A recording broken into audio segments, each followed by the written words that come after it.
कन्हैया लाल, तो ये ना कन्हैया गोपियों के बीच में, इसीलिए तो इसकी मम्मी परेशान रहती है इससे।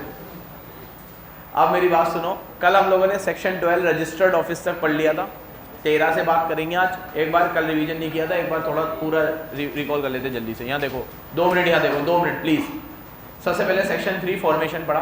कोई भी कंपनी को फॉर्म करने के लिए मिनिमम 2 मेंबर चाहिए, प्राइवेट में, पब्लिक में 7, ओपीसी में 1। अगर ये number of members, minimum number of member से कम हो जाते हैं तो आपकी कंपनी जो जितने भी बचे हुए मेंबर है उनकी लायबिलिटी अनलिमिटेड हो जाएगी after the expiry of 6 month if they carry on business with such minimum number of members. ठीक है, with such reduce number of members, अगर वो रिड्यूस नंबर से फर्म चालू रखते हैं। ये सब 3 में पढ़ा था। प्रोमोटर की डेफिनेशन भी पढ़ी कि प्रोमोटर कौन होता है, जिसका नाम एनुअल रिटर्न में हो, जिसका नाम फाइनेंशियल स्टेटमेंट में हो, प्रोस्पेक्टस में हो, सॉरी, जिसको जो बोर्ड ऑफ डायरेक्टर के कंपोजिशन को कंट्रोल करता हो, जो डायरेक्टली और इनडायरेक्टली हमारे अफेयर्स को हैंडल करता हो। फिर हम लोगों ने पढ़ा सेक्शन 4 किसका, मेमोरेंडम का। बड़ा सेक्शन था, यहाँ देखो प्लीज, सामने देखो। पहले मेमोरेंडम में हम लोगों ने ऑब्जेक्ट क्लोज पढ़ा, नेम क्लोज पढ़ा, रजिस्टर ऑफिस क्लोज पढ़ा, नॉमिनेशन क्लोज पढ़ा। ठीक है, नेम क्लोज में हमने मेन मोटी क्या बात करी कि नाम आपका आइडेंटिकल ना हो, रिजेंबल ना करता हो, ऑफेंसिव ना हो, नाम के आगे आपको लिमिटेड या प्राइवेट लिमिटेड लगाना जरूरी है। ये सब हमने नेम में पढ़ा। नेम रिजर्व करवाने, ये भी पढ़ा अपन लोगों ने। नेम रिजर्व कराने के लिए कोई दिन नहीं है, लेकिन एक बार रिजर्व करा लिया तो वो आपके नाम पे 20 दिन तक रिजर्व रहेगा। चेंज की एप्लीकेशन है तो 60 दिन तक रिजर्व रहेगा। इतने टाइम में फॉर्मेलिटी पूरी कर लेनी चाहिए आप। ठीक है, नाम रिजेंबल ना करे, इसके बहुत सारे एग्जांपल पढ़े, पूरा पेज पढ़ा एग्जांपल का, एक पूरा पेज। ठीक है, कि किस तरीके से रिजेंबल करता है। ठीक है, बहुत बढ़िया केस स्टडीज पढ़ी। ये सब नाम में हो गया। फिर हम लोगों ने दूसरा क्लोज क्या पढ़ा, रजिस्टर ऑफिस क्लोज। इसमें सिर्फ हमें स्टेट का नाम लिखना होता है और कुछ भी लिखना नहीं होता। फिर हम लोगों ने पढ़ा ऑब्जेक्ट क्लोज। ठीक है, इसका सीक्वेंस कुछ भी हो सकता है। ठीक है, अब ऑब्जेक्ट क्लोज के अंदर हम लोगों ने पढ़ा कि आपका जो भी ऑब्जेक्ट हो, ठीक है, आपका जो भी ऑब्जेक्ट हो वो आपको मेमोरेंडम में लिखना है, और जो एंसिलरी ऑब्जेक्ट है वो भी लिख सकते हो आप। ठीक है, कि इस ऑब्जेक्ट से रिलेटेड ये एक्टिविटीज भी है, और नहीं तो फिर सिर्फ एंसिलरी वर्ड लिख दो तो खुद समझ जाएंगे कि इस ऑब्जेक्ट से रिलेटेड ये भी चीजें हैं, तो ये चीजें भी हम कर सकते हैं। ठीक है, इसमें ऑब्जेक्ट क्लोज का एक ऑल्ट्रेशन का पॉइंट आ जाएगा जो ऑब्जेक्ट क्लोज से लिंक है, तो बराबर याद रखना तुम लोग। फिर हम लोगों ने बात करी ऑब्जेक्ट क्लोज के बाद लायबिलिटी क्लोज। लायबिलिटी क्लोज में अगर आपकी कंपनी लिमिटेड बाय शेयर्स है तो आपको बताना है कि आपके कितने शेयर्स आपने मेंबर्स ने ले रखे हैं और कितनी लायबिलिटी उनकी। लिमिटेड बाय गारंटी है तो मेंबर्स की लायबिलिटी लिमिटेड रहेगी up to the amount they have undertaken at the time of incorporation and they have to pay this amount at the time of winding up. दोनों बातें हमेशा बोलता हूं। Liability arise होगी, ये बात कब बोली जाती है, कमेंसमेंट में, लेकिन लायबिलिटी अराइज कब होगी, वाइंडिंग अप पे। और वाइंडिंग अप पे आपको कितनी चीजों के पैसे देने हैं, 3 चीजों के, cost of winding up, liability, company की जो लायबिलिटी है, और राइट ऑफ कॉन्ट्रीब्यूटरीज। ये बराबर याद रखना। कब तक के लिए लायबल आप, ड्यूरिंग मेंबरशिप और when up to 1 year when he ceases to be a, ये भी बात बराबर याद रखना। फिर हम लोगों ने नॉमिनेशन क्लोज पढ़ा था, वो तो ओपीसी का है, उसमें नॉमिनी का नाम लिखना है। एक सब्सक्रिप्शन क्लोज पढ़ा था, उसमें सब्सक्राइबर ने कितने शेयर लिए ये हमें बताना है ना। और एक कैपिटल क्लोज पढ़ा था, उसमें हमें अपनी ऑथोराइज कैपिटल बतानी है कितनी होगी। ये छोटे छोटे क्लोज थे। 4 पढ़ा। 5 में हम लोगों ने बात करी आर्टिकल की। आर्टिकल के अंदर तुम्हें बताया इंटरनल रूल्स एंड रेगुलेशन है। एंट्रिंचमेंट की बात करी। एंट्रिंचमेंट मतलब मेकिंग समथिंग मोर रेस्ट्रिक्टिव और more protective as they already are in case of special resolution. मतलब स्पेशल रिजोल्यूशन में वो जितने प्रोटेक्टिव होते हैं उससे भी ज्यादा प्रोटेक्टिव बना दो। एसआर में तो ऑलरेडी 75% प्रोटेक्टिव है वो, मतलब 75% कंसेंट चाहिए, और ज्यादा प्रोटेक्टिव बनाना मतलब 90%, 95%, 80%। एंट्रिंचमेंट किन चीजों पे डालना है ये आपकी विल पावर है, आपको जिस पे एंट्रिंचमेंट डालना हो डाल सकते हो। एक मैनेजिंग डायरेक्टर का एग्जांपल इसमें दिया था आपको मैंने कि आप इस चीज में एंट्रिंचमेंट कमेंसमेंट के वक्त भी डाला जा सकता है या कमेंसमेंट के बाद भी डाला। कमेंसमेंट के बाद डालोगे तो अगर प्राइवेट कंपनी है तो 100% कंसेंट चाहिए, पब्लिक कंपनी है तो एसआर पास करना पड़ेगा। क्या एसआर पास करना पड़ेगा एंट्रिंचमेंट डालने के लिए, किन किन मैटर्स पे आपको एंट्रिंचमेंट डालना है। ठीक है, ये सब बातें करी। जिस भी मैटर पे एंट्रिंचमेंट डालना है ये आपको आरओसी को भी फाइल करना पड़ेगा। अगर आपने कमेंसमेंट के बाद है, कमेंसमेंट के पहले किया है तो आर्टिकल तो वैसे भी आरओसी को फाइल होते ही है, तो आपने एंट्रिंचमेंट की बात आर्टिकल में ही तो लिखी होगी तो वो तो उनको पता चल ही जाएगा। लेकिन अगर बाद में एंट्रिंचमेंट डाला है तो ये बात आपको आरओसी को भी बतानी पड़ेगी विद इन 30 डेज। फिर मैंने मॉडल आर्टिकल की बात करी थी। मॉडल आर्टिकल को आप या तो एज इट इज अडॉप्ट कर सकते हो या अपने हिसाब से चेंज कर सकते हो। चेंज नहीं करा, अडॉप्ट भी नहीं करा तो वो सारी चीजें आपको एज इट इज एप्लीकेबल हो जाएगी।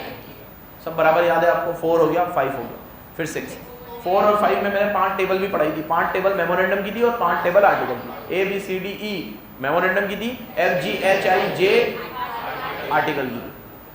ये यहाँ पे आता है पहले नॉट हैविंग, फिर हैविंग, यहाँ आता है पहले हैविंग फिर नॉट हैविंग, पूरा बराबर याद है, ये ऑब्जेक्टिव में आ सकता है। फिर सेक्शन 6 पढ़ा, एक्ट ओवरराइड करता है। ये जो भी मेमोरेंडम आर्टिकल आपने बनाए हैं, तो आप ये सोचो कि हमने मेमोरेंडम आर्टिकल बना के बहुत तीर मार दिया, बहुत बड़े मेमोरेंडम है हमारे, हम हमारे मेमोरेंडम से चलेंगे, हमारे आर्टिकल से चलेंगे, तो नहीं, एक्ट तुमसे बड़ा है, एक्ट तुम्हारा बाप है। तुमने मेमोरेंडम में, आर्टिकल में, स्पेशल रिजोल्यूशन में, एग्रीमेंट में कुछ भी लिखा हो, एक्ट विल ओवरराइड, अगर एक्ट में कुछ और लिखा हुआ है तो हमेशा एक्ट की चलेगी, आपके मेमोरेंडम वगैरह की नहीं चलेगी। 6 में पढ़ाया। 7 में पढ़ाया मैंने आपको फिर एक बड़ा सेक्शन, इनकॉर्पोरेशन, कि आपको पहले इनकॉर्पोरेशन के लिए क्या करना है, मेमोरेंडम बनाना है, आर्टिकल बनाने हैं, उन्हें सबमिट करना है, ठीक है। अपना सब्सक्राइबर देखना है, कौन होगा आपका सब्सक्राइबर, प्रपोज डायरेक्टर को अपॉइंट करना है, ये सब चीजें फाइल करनी है। आपको सर्टिफिकेट ऑफ इनकॉर्पोरेशन आ जाएगा जो वैलिड रहेगा जिंदगी भर। इसके लिए जो भी डॉक्यूमेंट आपने दिए वो हमको हमेशा प्रिजर्व करके रखने हैं, सिन नंबर अलॉट हो जाएगा, corporate identity number.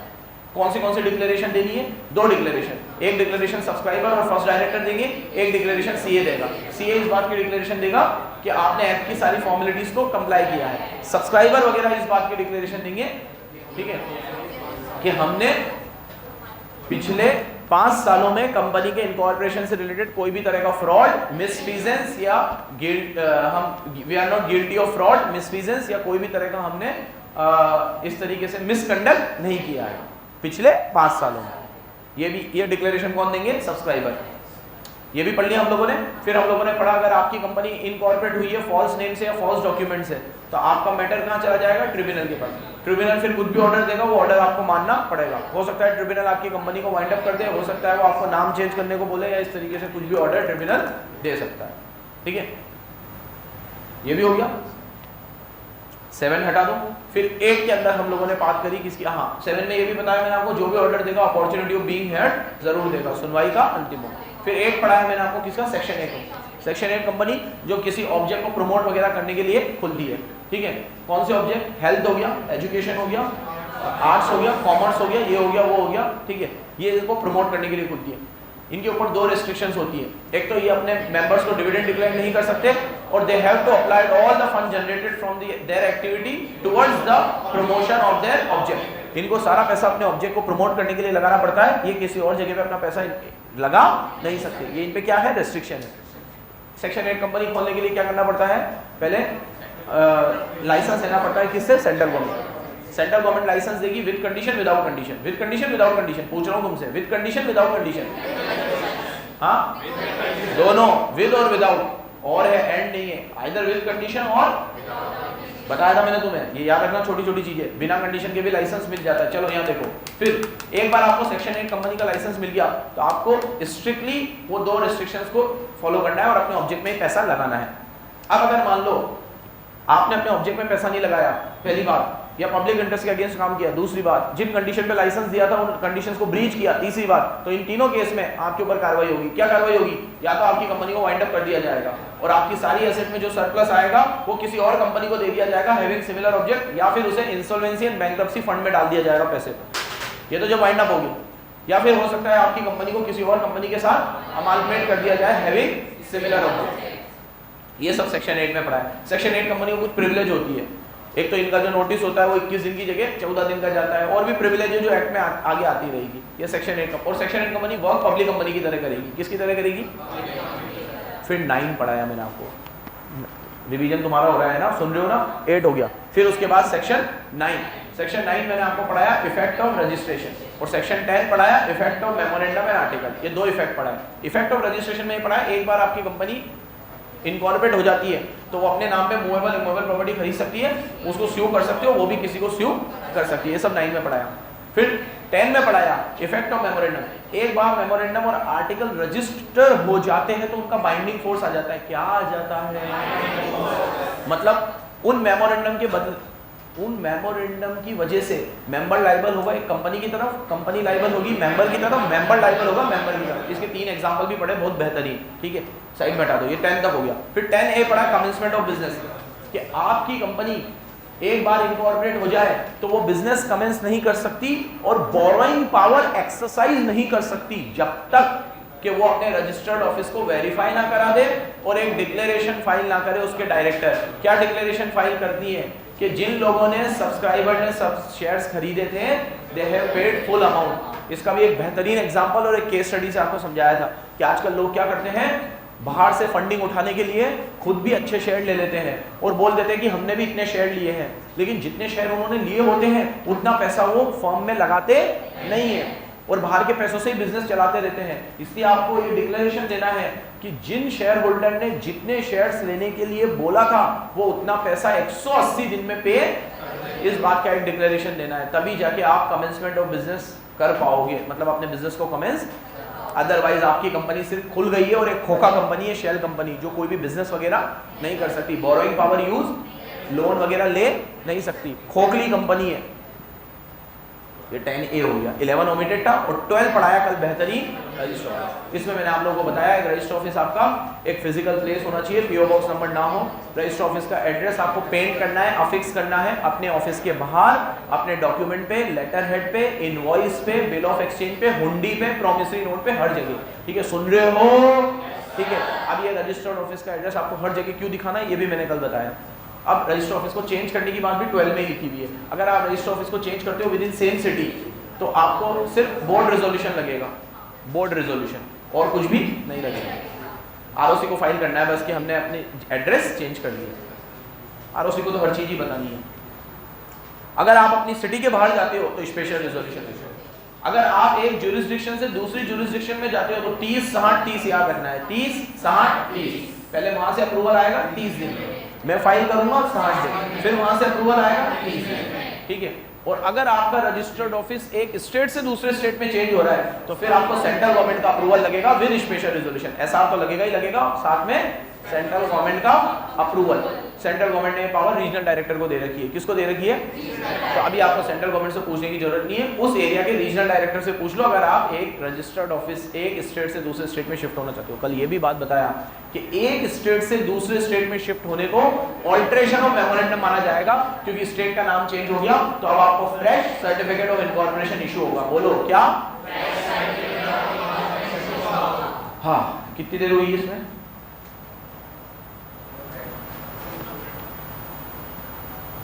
12 minute 21 second, ठीक है। 12.5 मिनट में एवरेज हमने 3 से लेकर 12 तक सारे सेक्शन रिकॉल किए, ऑलमोस्ट पॉइंट्स हमने कवर किए। हटा दो अब इसको, ठीक है। अब 13 से देखेंगे जब भी देखेंगे। चलो 13 से बात करते हैं ऑल्ट्रेशन की। पहले पूरा पढ़ा देता हूँ। इन्होंने ना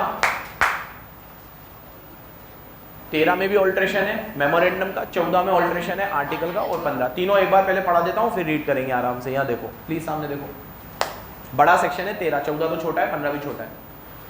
13 ये कहता है कि आपको मेमोरेंडम ऑल्टर करना है।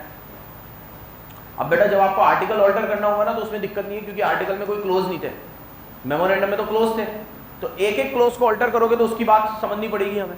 नेम क्लोज को ऑल्टर करना है, या ऑब्जेक्ट क्लोज को ऑल्टर करना है, या लाइबिलिटी क्लोज को ऑल्टर करना है, या सब्सक्राइबर क्लोज को ऑल्टर करना है, या कैपिटल क्लोज को ऑल्टर करना है, या रजिस्टर्ड ऑफिस क्लोज को ऑल्टर करना है। 6 क्लोज है तो 6 ऑल्ट्रेशन है, 6 क्लोज है 6 ऑल्ट्रेशन है। पहले नेम की बात कर लेते हैं। नेम का सिंपल फंडा है, नाम आप जब भी ऑल्टर करोगे, अच्छा पहले तो याद रखना, एक बेसिक रूल याद रखना, आप इन 6 में से कोई सा भी क्लोज ऑल्टर करो एसआर तो पास होगा, बिना स्पेशल रेजोल्यूशन के आप मेमोरेंडम को ऑल्टर नहीं कर सकते। बोलो मेरे साथ, ठीक है। तो पहली लाइन ही आप ये लिखोगे, a company by passing special resolution in general meeting alter its memorandum of association। ये लाइन पूरी आप याद रख लोगे, हमेशा लिखोगे ये लाइन कि जनरल मीटिंग बुलानी पड़ेगी।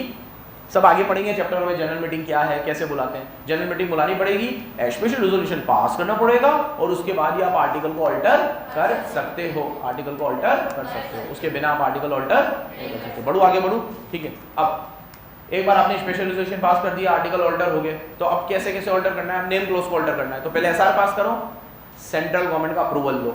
नेम को ऑल्टर करने के लिए पहले सीजी का अप्रूवल लगेगा। किसका अप्रूवल लगेगा, सीजी का अप्रूवल लगेगा। कोई भी नेम चेंज करना है। अभी उधर तो ये पढ़ाया था मैंने कि अगर आप कोई ऐसा नाम रखते हो जिसमें सेंट्रल गवर्नमेंट के साथ आपका पेट्रोनेज शो होता है, या फिर आप ऐसा नाम रखते हो बोर्ड, ट्रस्ट, है ना, इलेक्टोरल, याद आ रहा है, इंस्टीट्यूट, तो आपको पहले क्या लेना पड़ेगा। यहाँ पे तो अब आप नॉर्मल नाम चेंज कर रहे हो, जैसे शब्बीर लिमिटेड से मुर्तजा लिमिटेड कर रहा हूँ तो भी अप्रूवल लो, नॉर्मल नाम है, इसमें कोई मैं सेंट्रल गवर्नमेंट का कुछ नहीं ले रहा हूँ, लेकिन फिर भी अप्रूवल लेना पड़ेगा नेम चेंज में। लेकिन आप अगर अपने नाम के आगे प्राइवेट लगाना चाहते हो या प्राइवेट हटाना चाहते हो तो अप्रूवल रिक्वायर्ड नहीं है, पूरा नाम सेम है। जैसे मेरा पहले था शब्बीर प्राइवेट लिमिटेड, अब हो गया शब्बीर लिमिटेड, मतलब मैं प्राइवेट कंपनी से पब्लिक कंपनी में कन्वर्ट हो गया। पहले मैं था शब्बीर लिमिटेड, अब हो गया शब्बीर प्राइवेट लिमिटेड, तो मैं पब्लिक से प्राइवेट में आ गया। तो अगर मैं पब्लिक से प्राइवेट में आ रहा हूँ या प्राइवेट से पब्लिक में आ रहा हूँ, मतलब इन शॉर्ट में से प्राइवेट वर्ड हटाना या डिलीट करना, डिलीट या एडिशन करना चाहता हूँ तो सीजी का अप्रूवल रिक्वायर्ड, क्योंकि आगे का नाम मेरा सेम है। सुन रहे हो, बराबर सुन रहे हो, ठीक है। ये नाम चेंज में हो गया, नाम चेंज, बस इतनी सी बात याद रखनी है। अब साइड में हटा लो इसको। अब मेन है सबसे ऑब्जेक्ट क्लोज, बाकी सब छोटे छोटे हैं। लाइब्रेरी क्लोज में जो भी चीज ऑल्टर करोगे एसआर पास करना पड़ेगा। अब मैं लाइब्रेरी तुम्हारी तुमसे पूछ करी तो बढ़ाऊंगा भाई यार, इसमें सीजी क्या करेगी। अब मैं तुम्हारी लाइब्रेरी को कम कर रहा हूँ या लाइब्रेरी को बढ़ा रहा हूँ तो तुमसे पूछूंगा, मैं एसआर पास करूंगा, इसमें सीजी क्या करेगी। लेकिन ऑब्जेक्ट क्लोज में एक चेंज है, एक मेन चीज है।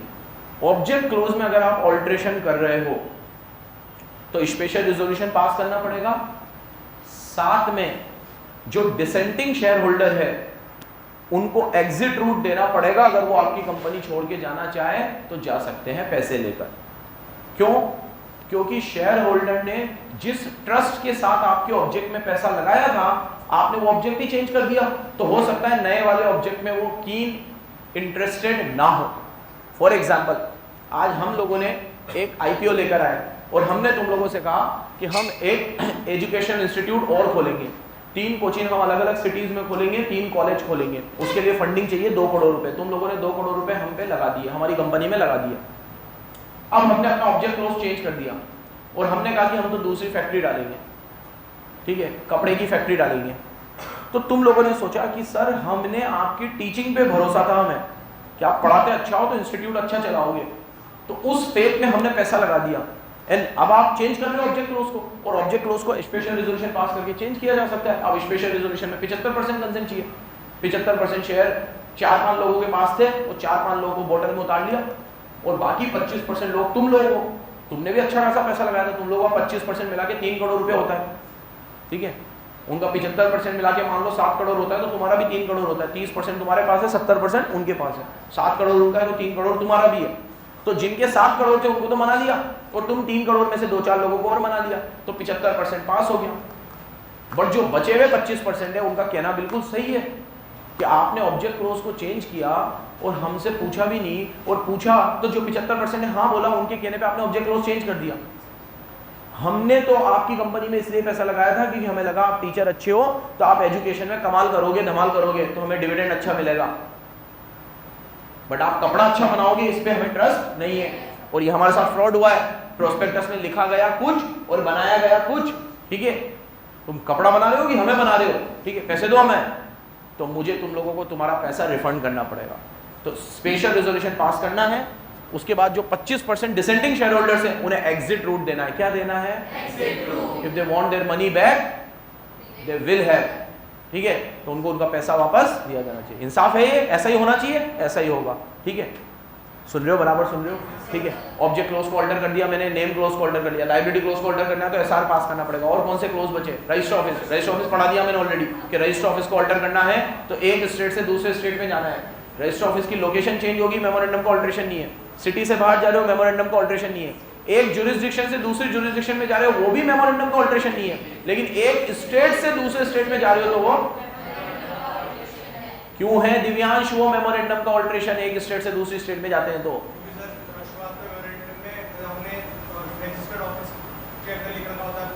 स्टेट, तो सिर्फ स्टेट ही हमारा ऑल्ट्रेशन माना जाएगा, बाकी कुछ भी हमारा ऑल्ट्रेशन, क्योंकि मेमोरेंडम में सिर्फ क्या आता है? स्टेट का नाम। वेरी गुड बेटा, ठीक है, सुन रहे हो बराबर, ये हो गया भाई।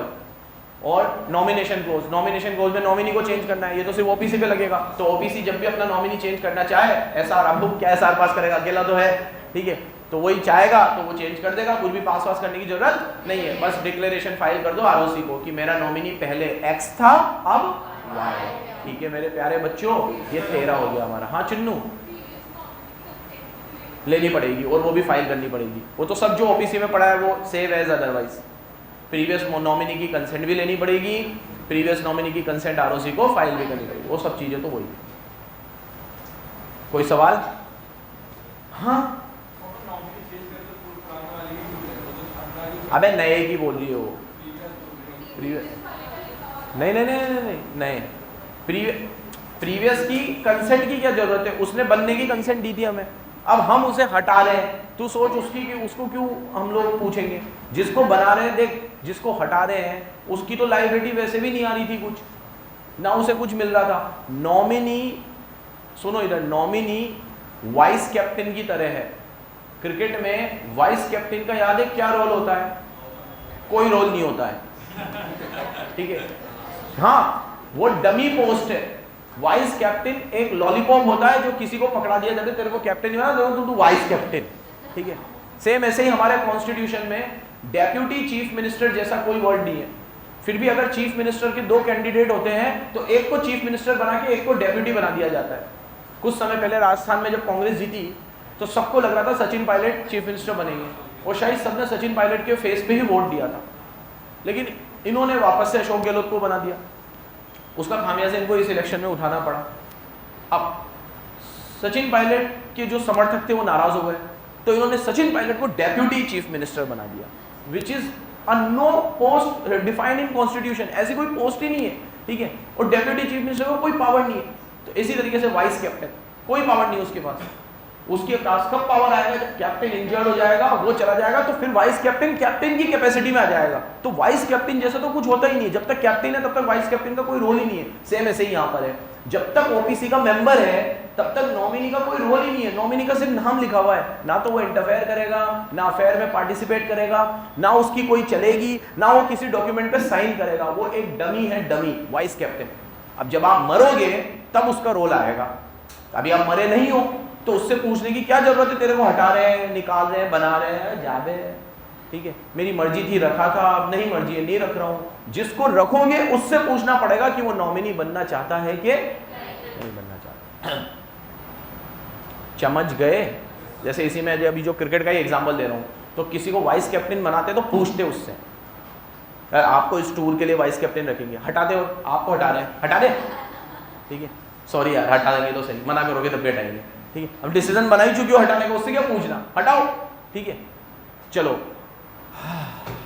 ये सारे क्लोज हो गए, एक बार रीड करते हैं। अब पेज नंबर बताओ, तो जने का मरा होगा, सेक्शन 13 है ना, 2.48। बहुत मेहनत करवा रहा है यार, ये कैसे जमा रखे इसने, आड़े टेढ़े। इतना अच्छा चैप्टर है ना, मेरे को इतना मजा आता है इसको पढ़ाने में, और जिसने अच्छे चैप्टर की इतनी धज्जियां उड़ाई है ना इसने। ऑल्ट्रेशन का लिखा हुआ है सेक्शन 13 में, चलो आओ आगे आओ। अंडरलाइन, आप कोई भी चीज को अल्टर कर सकते हो मेमोरेंडम को with approval of member by passing special resolution. मतलब ये तो याद रखना है, तो जनरल रूल है, नेम क्लोज ऑल्टर हो, रजिस्टर ऑफिस ऑल्टर हो, कुछ भी ऑल्टर हो, क्या पास करना है? अब सब में कुछ ना कुछ नया है, लेकिन एसआर तो पास, बिना एसआर के आप मेमोरेंडम ऑल्टर आगे आते हैं। अब अगर आप नाम चेंज करना चाहते हो तो इट शैल बी अफेक्टेड, ये तभी हो पाएगा जब आप अप्रूवल किसका लोगे? सीजी का। फॉर्म याद रख सकते हो तो रख लेना, 24 तक पहुंच गए फॉर्म, अभी तो चैप्टर भी पूरा नहीं हुआ, ठीक है। अलग अलग तरह के फॉर्म है, फॉर्म याद नहीं रखने आपको, सेंट्रल गवर्नमेंट का अप्रूवल लेना है, लेकिन no approval is necessary, approval नहीं लेना है। अगर आपको सिर्फ ऐड करना हो या डिलीट करना हो, कौन सा वर्ड? प्राइवेट। आपको प्राइवेट वर्ड ऐड करना हो या प्राइवेट वर्ड डिलीट करना हो, तो आपको कोई अप्रूवल लेने की जरूरत नहीं, ठीक है। ये भी टिक करो, जिन जिन लोगों ने अपने एनुअल रिटर्न फाइल नहीं किए हैं वो अपना नाम चेंज नहीं कर सकते, ये टिक कर लो पूरा। 3 इडियट्स देखिए तुमने? 3 इडियट्स देखी है ना, सबने देखी होगी यार, ठीक है। उसमें उससे बोलता है कि भाई आप अरे तू स्कूल क्यों नहीं जाता? तो बोला मेरे पास पैसे थोड़ी है। तो बोलता है स्कूल जाने के लिए पैसे थोड़ी लगते हैं, ठीक है, यूनिफॉर्म लगता है, यूनिफॉर्म, ठीक है, यूनिफॉर्म ले और जा। तो बोला भाई यूनिफॉर्म अगर किसी टीचर ने पकड़ लिया तो यूनिफॉर्म चेंज, स्कूल चेंज, ठीक है। तो यहाँ पे क्या होता है, आपने एक नाम से कंपनी खोली, एनुअल रिटर्न वगैरह फाइल नहीं किए, नाम change, uniform change, school change, नया नाम लगाओ, नए नाम से फिर नए कांड करो, ठीक है, नाम ही तो चेंज करना है, ठीक है, रजिस्टर ऑफिस चेंज कर लेंगे। तो जिन लोगों ने पुरानी कंपनी में एनुअल रिटर्न वगैरह फाइल नहीं किए हैं उनको नाम चेंज नहीं करने दिया जाएगा जब तक वो पुराने पाप नहीं धो मतलब वो नए नाम से नई जिंदगी शुरू नहीं कर सकते, पहले पुराने पाप धोने पड़ेंगे। तो देखो, the change of name shall not allow, तुम्हारी ऐसी तैसी, who have not filed annual return और फाइनेंशियल स्टेटमेंट, जिन्होंने annual return financial statement file नहीं किए, या जिन्होंने डिपॉजिट को रीपे नहीं किए, डिबेंचर को रीपे, मतलब मैं तो सिंपल बोलता हूँ, जिसने कांड किए हैं उसको नाम चेंज नहीं करने दिया जाएगा, जिसने कोई भी तरह का कांड किया है। हाँ बोलो।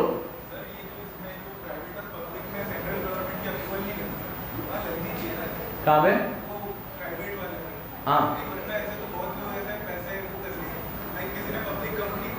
इसमें है ना, इसमें लगेगी, पब्लिक से प्राइवेट में जाने में नहीं लगेगी, लेकिन पब्लिक से प्राइवेट में जाने में लगेगी, क्योंकि बड़े लेवल से छोटे लेवल पे आ रहे हो, लेकिन प्राइवेट से पब्लिक में आने में नहीं लगेगी।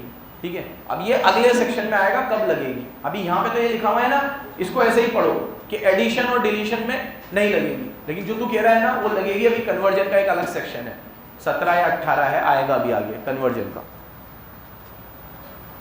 आगे आओ।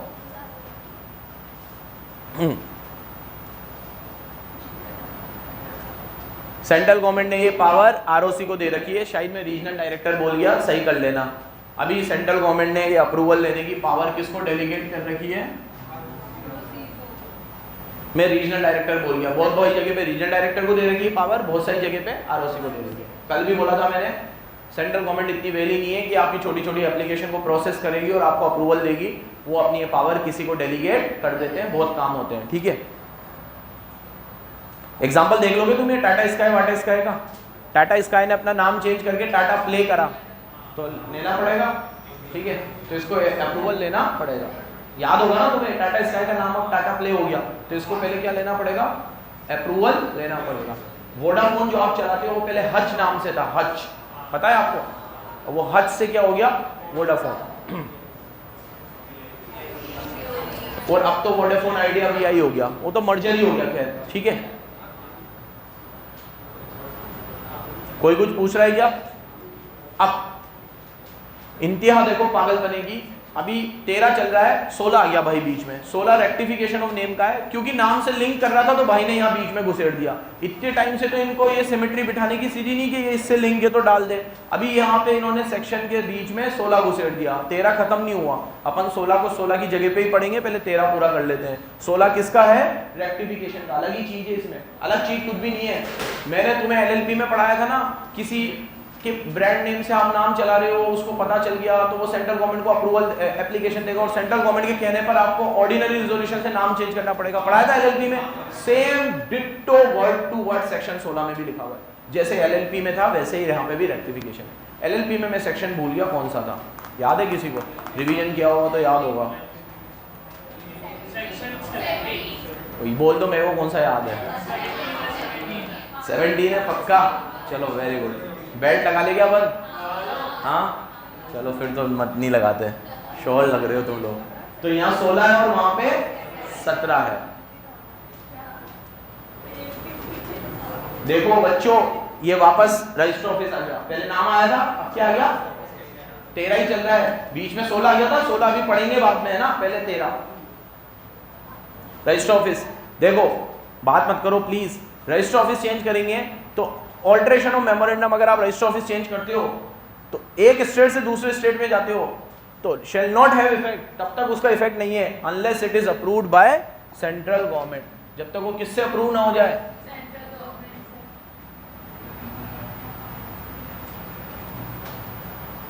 और ये वाली पावर अभी इन्होंने किसको दे रखी है? ये याद रह गया मेरे को। तो नाम चेंज वाला डेलीगेट किसको कर रखा है? आरओसी को। और ये वाला किसको कर रखा है? पागल के बच्चे, एक ही जने को दे दे जबरदस्ती, मतलब ये तो हमें याद करवाने के लिए ये करता है सेंट्रल गवर्नमेंट। ठीक है, तो जब उसको खुद को नहीं देना है अप्रूवल तो एक ही जगह को दे देना सारी पावर, सोच समझ के कि ये नाम का है तो ये किसको दे रखी है? आरओसी को। रजिस्टर ऑफिस चेंज करवाना है तो किससे पूछना पड़ेगा? रीजनल डायरेक्टर से। अब ये कुछ और इंपॉर्टेंट चीजें हैं, ये सुनना तुम लोग। जब आप रजिस्टर ऑफिस चेंज करते हो तो वही वाली चीज आ जाती है बेटा कि uniform change, school change. Register office में भी आप क्या करते हो कि पहले आप यहाँ थे कोटा में, अब आप रजिस्टर ऑफिस चेंज करके वहाँ ले जाना, चलो नागालैंड, स्टेट ही है इंडिया का, अभिन्न हिस्सा है। ठीक है, तो ले गए नागालैंड ले गए। अब यहाँ के क्रेडिटर, जो यहाँ के लोग मुझे जानते थे वो सब नागालैंड आए, ये पॉसिबल नहीं है। तो अब उनको कैसे पता चलेगा मैं नागालैंड चला गया या कुछ ऐसा हो गया, और मेरे इंटेंशन क्या थे, मैं इतना दूर क्यों जा रहा हूँ, एकदम नॉर्थ ईस्ट क्यों जा रहा हूँ मैं, ठीक है। तो मेरे इरादे तो कुछ भी हो सकते हैं। तो सेंट्रल गवर्नमेंट ये करेगा कि सारे क्रेडिटर की, डिवेंचर होल्डर की और जितने भी स्टेक होल्डर है उनकी एक मीटिंग बुलाएगा और उनको बोलेगा कि ये लोग अपना रजिस्टर ऑफिस चेंज करके कहीं और जाना चाहते हैं, आप राजी हो, आपको जितने पैसे लेने हैं इनसे वो ये दे चुके हैं, और नहीं दिया है तो इसका कोई प्रोविजन बना रखा है, इनके पास इनफ सिक्योरिटीज है, इनके बोर्ड ऑफ डायरेक्टर को भी बुलाया जाएगा, बोर्ड ऑफ डायरेक्टर होंगे, क्रेडिटर होंगे, डिवेंचर होल्डर होंगे और सारे स्टेक होल्डर होंगे, और मीटिंग होगी और फिर जाके सेंट्रल गवर्नमेंट अप्रूवल देगा रजिस्टर ऑफिस चेंज करने का। तो ये मेरा एग्जाम्पल याद रखना, ये कंपनियां बहुत करती थी कि नाम चेंज कर लिया, नए नाम से नया अकाउंट, रजिस्टर ऑफिस चेंज कर लिया, यहाँ पे सबके पैसे खा गए, अब यहाँ वाले लोग तो जानने लग गए मुझे, तो रजिस्टर ऑफिस यही है। रजिस्टर ऑफिस क्या है, आपके घर की तरह कि इस वाले एरिया में बहुत उधार ले चुका हूँ, अब सब जान चुके हैं, घर पे भी आने लगे हैं, इज्जत के कांकड़े होते हैं, तो वही यूनिफॉर्म चेंज, स्कूल चेंज, दूसरी जगह जाओ वहाँ उधार लेंगे, जिंदगी तो ऐसे ही निकालनी है उधार लेकर, ठीक है। तो ये जिस तरीके से इंडिविजुअल ऐसा करते हैं, ऐसे कंपनी भी ऐसा कर सकती है। तो उनको रजिस्टर ऑफिस चेंज करते वक्त पहले कुछ मीटिंग वगैरह बुलाकर बाकी सारे लोगों को कॉन्फिडेंस में लेना पड़ेगा, अगर वो लोग कॉन्फिडेंस में आएंगे तो ही आपको अप्रूवल मिलेगा, नहीं तो अप्रूवल सेंट्रल गवर्नमेंट अंधाधुन अप्रूवल नहीं देगी। लॉजिक समझ में आ रहा है बच्चों? चलो अब देखो, जब भी आप लगाओगे तो आपको पहले मेमोरेंडम की कॉपी लगानी है, आपको जनरल मीटिंग की जो मिनट है, जनरल मीटिंग हुई थी जिसमें आपने अप्रूवल लिया है, स्पेशल रिजोल्यूशन पास किया है, उसका सारा डिटेल लगाना है, बोर्ड रिजोल्यूशन की कॉपी लगानी है, क्रेडिटर और डिवेंचर होल्डर की कॉपी लगानी है, क्योंकि इनके साथ वो लोग मीटिंग करेंगे। ये चीजें याद रखना। मीटिंग का नोटिस आपको एडवर्टीजमेंट में देना है, न्यूज़पेपर में। आप जो मीटिंग बुलाओगे वो company not more than 30 days before the date of filing the above application, ये एप्लीकेशन फाइल करने के 30 दिन पहले एक वर्नाकुलर न्यूज़पेपर, जहाँ पे आपका डिस्ट्रिक्ट में आपका रजिस्टर ऑफिस है, और एक इंग्लिश न्यूज़पेपर जहाँ पे आपका रजिस्टर ऑफिस है, वहाँ पे जो भी वर्नाकुलर न्यूज़पेपर मतलब रीजनल लैंग्वेज में जो न्यूज़पेपर चलता है वो, और एक इंग्लिश न्यूज़पेपर, इसमें आपको क्या देनी है, डिटेल देनी है नोटिस की कि इस दिन हमारी मीटिंग है, ताकि जिस मेंबर के घर पे नोटिस नहीं पहुंचा वो अखबार में पढ़ के आ जाए, ताकि ये मीटिंग सब अटेंड करें, स्पेशल रिजोल्यूशन में कोई चूके नहीं, सब लोग मीटिंग अटेंड करें, सब अपना अपना मत रखें कि हाँ हम रेडी हैं, हाँ हम रेडी नहीं है, जो भी कुछ है ये आपको एक न्यूज़पेपर में देना है। अब ये सब करने के बाद वो जो मैंने आपको कहा कि सेंट्रल गवर्नमेंट भी अपनी एक मीटिंग बुलाएगा। अब देखो पावर ऑफ अटर्नी, बता मैं मेरी कोई पावर तेरे को दे दूंगा कि जो चीजें मैं कर सकता था वो अब तू भी कर सकता है, तो उसके लिए पावर ऑफ अटर्नी बनती है। तो पावर ऑफ अटर्नी एक डॉक्यूमेंट होता है जिससे हम अपनी पावर किसी को डेलीगेट करते हैं, अपनी पावर किसी को डेलीगेट करते हैं, बहुत इंपॉर्टेंट डॉक्यूमेंट होता है ये। अब अगर मैंने किसी को 15 दिन के लिए पावर ऑफ अटर्नी दे दी और 15 दिन में मेरा घर बार सब बेच के चला गया हो, तो मैं कुछ नहीं कर सकता उसका, क्योंकि मैंने ही उसको पावर दी थी। हाँ, सेंट्रल गवर्नमेंट अप्रूवल देने से पहले dispose the application, application dispose करेगा कितने दिन में, 60 दिन में, 60 दिन में आएगा अप्रूवल। लेकिन वो देने से पहले सेंट्रल गवर्नमेंट क्या करेगा, कंसेंट लेगा, किसकी, क्रेडिटर की और डिवेंचर होल्डर की, उनसे पूछेगा will they have sufficient provision, क्या आपने प्रोविजन बना रखा है डेब्ट को पे करने के लिए, और प्रोविजन नहीं बना रखे तो क्या आपके पास इनफ सिक्योरिटीज है, जैसे आप नागालैंड चले जाओगे तो वहां से पैसे चुका दोगे आप, और वहां से पैसे नहीं चुकाओगे तो सिक्योरिटी है आपकी, क्रेडिटर को कोई सिक्योरिटी रख रखी है आपने, कल पैसे नहीं चुकाए तो, और सिक्योरिटी नहीं तो कोई प्रोविजन बना रखा है, कितने पैसे तुम्हारे पास कैश में, 15 लाख रुपए, और लाइबिलिटी कितनी है, 15 करोड़ रुपए की, कहां से चुकाओगे। और नागालैंड चले गए तो कौन ढूंढने आएगा, ये लोग कैसे आएंगे तुम्हें ढूंढने, ये तो अभी इधर के हैं तो तुम्हें पकड़ लेते हैं, तो नहीं, पहले ये चुकाओ फिर आपको अप्रूवल मिलेगा। तो ऐसे आपको मीटिंग बुलाया जाएगा। इसीलिए जब आप एप्लीकेशन दो उस समय आपको क्रेडिटर और डिवेंचर होल्डर की डिटेल देनी है, क्योंकि वो उसकी मीटिंग बुलाएंगे ना, तो पहले आपसे बोल रहे हैं कि जब आप अप्रूवल के लिए फाइल करो तो आप क्या क्या दो, एक तो स्पेशल रिजोल्यूशन की कॉपी दो कि आपने स्पेशल रिजोल्यूशन पास किया है, एक क्रेडिटर की लिस्ट दो, डिवेंचर होल्डर की लिस्ट दो और सफिशिएंट एविडेंस दो। उसके बाद सेंट्रल गवर्नमेंट आपको अप्रूवल कितने दिन में देगा? 60 दिन में। लेकिन अप्रूवल देने के पहले क्या करेगा? एक मीटिंग बुलाएगा, किसकी? क्रेडिटर की और डिवेंचर होल्डर की। और क्या पूछेगा उससे? क्या आपको पेमेंट हो गई है? नहीं हुई है तो सफिशिएंट प्रोविजन बना रखा है, प्रोविजन नहीं तो क्या है, सफिशिएंट सिक्योरिटी प्रोवाइड कर रखी है आपको। ये सब चीजों से सेंट्रल गवर्नमेंट सेटिस्फाई हो जाएगा, तभी आपको क्या देगा? अप्रूवल। अदरवाइज अप्रूवल, समझे मेरे बच्चों?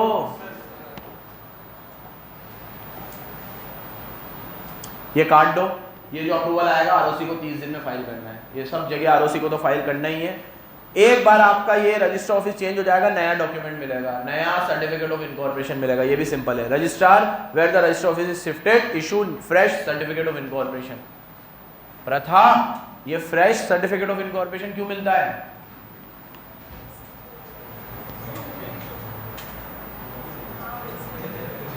तो स्टेट का नाम था पुराने वाले में और अब नए वाले में नए स्टेट का नाम आएगा, इसीलिए सर्टिफिकेट ऑफ इनकॉर्पोरेशन भी नया इशू करना पड़ता है। कल भी पूछा था ना ये।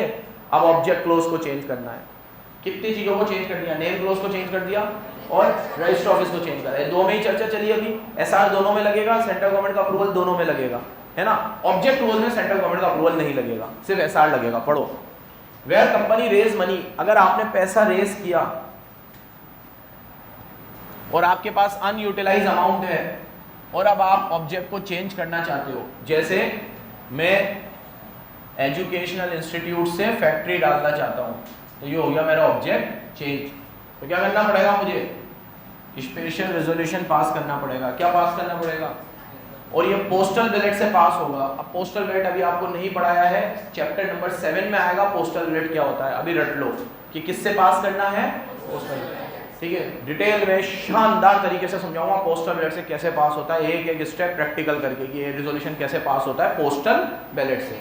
ठीक है, अभी हमारे यहाँ लोकसभा के इलेक्शन आने वाले हैं, कैसे होगी हमारे यहाँ वोटिंग? ईवीएम से होगी, ईवीएम से होगी। और लोग कहते हैं कि ईवीएम टेम्पर हो रहे हैं अभी, तो अपोजिशन पार्टी डिमांड करी है कि पोस्टल बैलेट से होने चाहिए। तो यही पोस्टल बैलेट है। अभी क्या होते हैं, कैसे होते हैं, और बहुत सालों तक इंडिया में इलेक्शन पोस्टल बैलेट से ही होते थे कि कुछ समय पहले ईवीएम आए। और कमाल की बात तो ये है कि जिस देश ने ईवीएम लाया है वो देश में भी इलेक्शन ईवीएम से नहीं होते, क्योंकि ये थ्रेट है। क्या है ये? थ्रेट है, इसको हैक किया जा सकता है।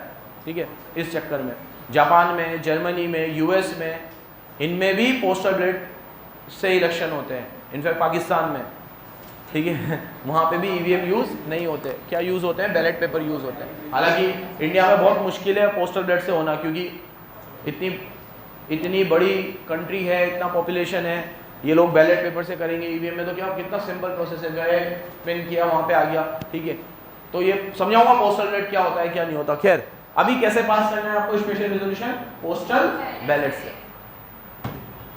अब आप जब रेजोल्यूशन पास करो तो उसमें सारी डिटेल दो, कितना मनी आपने रेस किया, कितना आपने ऑब्जेक्ट में लगा दिया और कितना अभी लगाना बाकी है, ताकि शेयर होल्डर को सब जानकारी रहे। वो हाँ या ना बोले तो तब बोलेगा ना जब उसे पूरी जानकारी होगी। अब उसको बुला के पूछ लिया बस कि अब हम लोग फैक्ट्री डालना चाहते हैं, हाँ या ना, तो समझाओ तो सही उसको कितना पैसा आया था, पर्पस चेंज क्यों कर रहे हो, जस्टिफाई करो अपने पर्पस को, तो ही तो उसे हाँ ना बोलने में समझ पड़ेगी।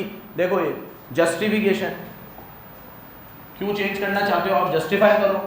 चेंज करके क्या करोगे, वो प्रपोज ऑल्ट्रेशन क्या है, नए वाले प्रोजेक्ट में कितना पैसा लगेगा, रिटर्न कितना आएगा, उसका फाइनेंशियल इंपैक्ट कितना है, ये अपने हिसाब से लिखना सब चीजें। ठीक है, ये सब बातें आपको रिजोल्यूशन में लिखनी पड़ेगी पास करवाने से पहले, ताकि जो भी शेयर होल्डर अपना वोट दे वो सोच समझ के दे, अंधी में वोट ना दे। क्या क्या बताना पड़ेगा उसे, कितना अमाउंट रेज किया, कितना अनयूटिलाइज अमाउंट है, reason for change, justification of change, change करने का फाइनेंशियल इंपैक्ट क्या आएगा, क्यों चेंज कर रहे हो, और एनी अदर पर्टिकुलर्स जो शेयर होल्डर को देना जरूरी है, so that he would make rational decision, he would make rational decision। समझ गए बच्चों। और फिर एग्जिट रूट वाली बात भी आएगी अभी। अब इसका भी न्यूज़पेपर में देना है, इसका भी जो नोटिस है वो किसमें देना है, जहां न्यूज़पेपर की बात आ जाए 2 न्यूज़पेपर रट लो, एक vernacular newspaper, English newspaper, vernacular newspaper regional language में, इंग्लिश न्यूज़पेपर इंग्लिश लैंग्वेज में। ठीक है, तो इंग्लिश न्यूज़पेपर में देना है आपको एक, और एक किस में देना है, वर्नाकुलर न्यूज़पेपर में। वर्नाकुलर न्यूज़पेपर कौन सी लैंग्वेज का, जहां आपका रजिस्टर ऑफिस सिचुएटेड है। मेरा रजिस्टर ऑफिस कोटा में है, कोटा की कोई रीजनल लैंग्वेज नहीं है, तो नहीं हाड़ौती है, लेकिन हाड़ौती में कोई न्यूज़पेपर आता नहीं है मेरे हिसाब से। तो आप कोटा में इसमें ही दे दो आप, दैनिक भास्कर और राजस्थान पत्रिका। और पंजाब में जैसे पंजाब केसरी बहुत फेमस है, उसमें दे दो, ठीक है। और जैसे मैंने कल कहा था कि साउथ में तो उनका खुद का ही चलता है, तो लैंग्वेज को लेकर वैसे ही बहुत पॉजिटिव है, जो गर्लफ्रेंड को लेके नहीं होंगे वो लोग, ठीक है। तो उनको तो उनकी लैंग्वेज में ही देना, वहाँ पे तो जो भी चलती तमिल वमिल तेलुगु वेलुगु, ठीक है, उसमें देना। आगे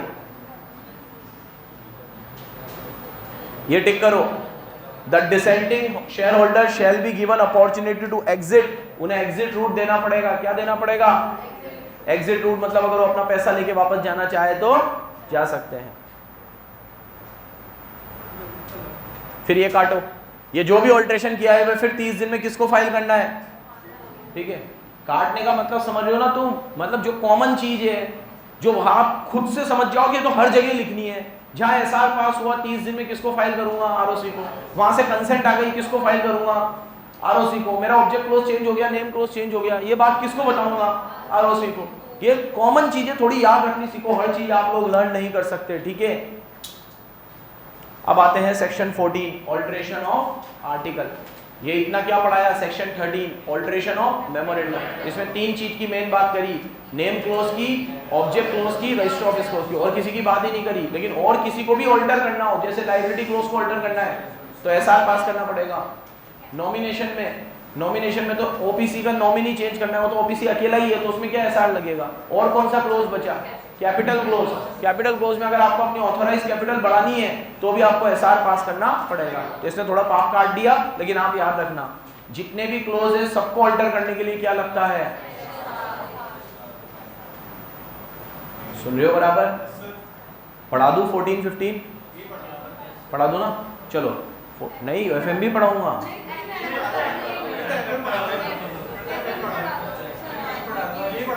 नवलीन बोले सर पढ़ा दो, नवलीन पढ़ा दो ना।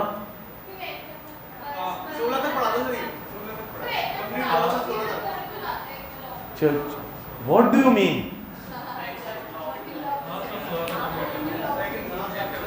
कर दे तो मैं बाकी अच्छे नहीं पढ़ाता हूँ। हाँ